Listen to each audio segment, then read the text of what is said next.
memutuskan untuk menurunkan BI rate sebesar 25 basis point menjadi 5,25%. Stabilitas sistem pembayaran tetap terjaga, ditopang oleh infrastruktur yang stabil dan struktur industri yang sehat. Infrastruktur yang stabil tercermin pada penyelenggaraan sistem pembayaran Bank Indonesia (SPBI) yang lancar dan andal, serta kecukupan pasokan uang dalam jumlah dan kualitas yang memadai pada triwulan 2 2025. Struktur industri yang sehat tergambar pada interkoneksi antar pelaku dalam sistem pembayaran yang terus menguat dan diikuti oleh ekosistem ekonomi keuangan digital (EKD) yang meluas. Transaksi pembayaran berbasis standar nasional Open API pembayaran atau SNAP juga meningkat sejalan dengan perluasan tingkat adopsi. Kedepan, Bank Indonesia akan terus memastikan ketersediaan, keandalan, dan keamanan infrastruktur sistem pembayaran Bank Indonesia, baik retail maupun wholesale, serta infrastruktur sistem pembayaran industri. Bank Indonesia terus menjaga ketersediaan uang rupiah dalam jumlah yang cukup dengan kualitas yang layak edar di seluruh wilayah Negara Kesatuan Republik Indonesia (NKRI), termasuk daerah terdepan, terluar, dan terpencil. Kawan-kawan sekalian, itulah hasil pokok-pokok pembahasan dari rapat Dewan Gubernur Bank Indonesia pada tanggal 15 dan 16 Juli 2025.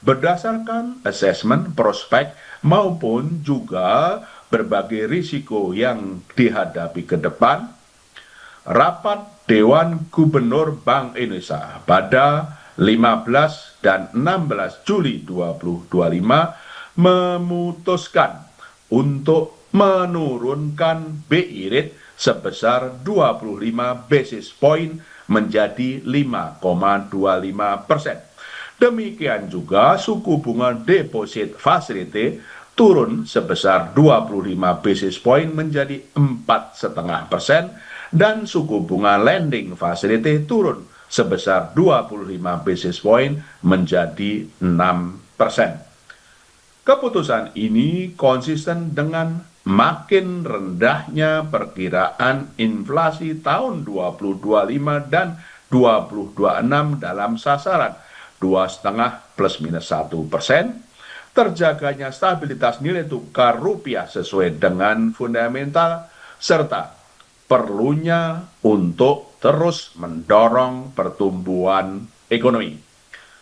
Kedepan, Bank Indonesia akan terus mencermati ruang penurunan suku bunga untuk mendorong pertumbuhan ekonomi dengan tetap mempertahankan stabilitas nilai tukar rupiah dan pencapaian sasaran inflasi sesuai dengan dinamika yang terjadi pada perekonomian global dan domestik. Sementara itu, kebijakan makro-prudensial akomodatif terus dioptimalkan dengan berbagai strategi untuk meningkatkan kredit pembiayaan, menurunkan suku bunga, dan fleksibilitas pengelolaan likuiditas perbankan guna mendorong pertumbuhan ekonomi yang berkelanjutan. Kebijakan sistem pembayaran juga diarahkan untuk turut menopang pertumbuhan ekonomi melalui perluasan akseptasi pembayaran digital, serta penguatan infrastruktur dan konsolidasi struktur industri sistem pembayaran.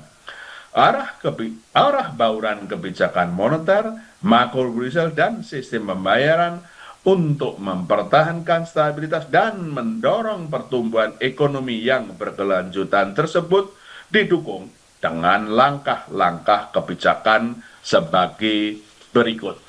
Pertama, penguatan strategi stabilisasi nilai tukar rupiah yang sesuai dengan fundamental melalui intervensi baik melalui transaksi spot, domestic non-delivery forward (DNDF) di pasar domestik maupun transaksi non-delivery forward NDF di pasar luar negeri. Strategi ini disertai dengan pembelian surat berharga negara SBN di pasar sekunder untuk menjaga stabilitas pasar keuangan.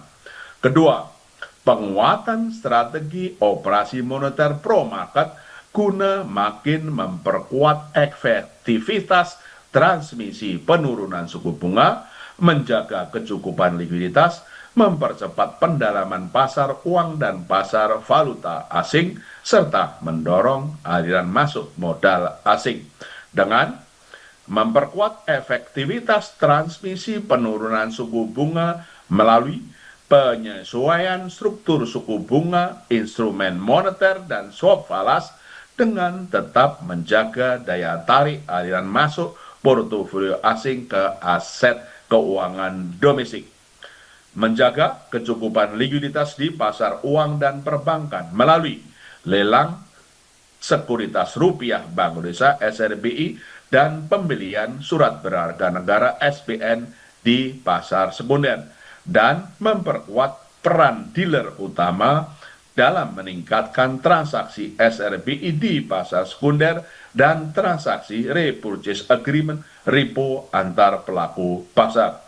Ketiga, penguatan publikasi asesmen transparansi suku bunga dasar kredit SBDK dengan pendalaman pada suku bunga kredit berdasarkan sektor prioritas yang menjadi cakupan kebijakan insentif likuiditas makro Brusel KLM yang terdapat dalam lampiran. Keempat, perluasan akseptasi digital melalui peluncuran kerjasama kris antar negara dengan Jepang dan inisiasi sandbox kris antar negara dengan Tiongkok pada tanggal 17 Agustus 2025, serta penguatan edukasi dan sosialisasi kris tanpa pinde KRIS-TEP kepada pengguna dan merchant. Dan kelima, penguatan dan perluasan kerjasama internasional di area kebank sentralan, termasuk dengan memperkuat konektivitas sistem pembayaran dan transaksi menggunakan mata uang lokal, serta fasilitasi penyelenggaraan promosi investasi dan perdagangan di sektor prioritas bekerja sama dengan instansi terkait. Bank Indonesia juga terus memperkuat sinergi kebijakan dengan pemerintah untuk menjaga stabilitas dan mendorong pertumbuhan ekonomi sejalan dengan program Astacita pemerintah. Selain itu, Bank Indonesia terus mempererat sinergi kebijakan dengan Komite Stabilitas Sistem Keuangan KSSK untuk menjaga stabilitas sistem keuangan.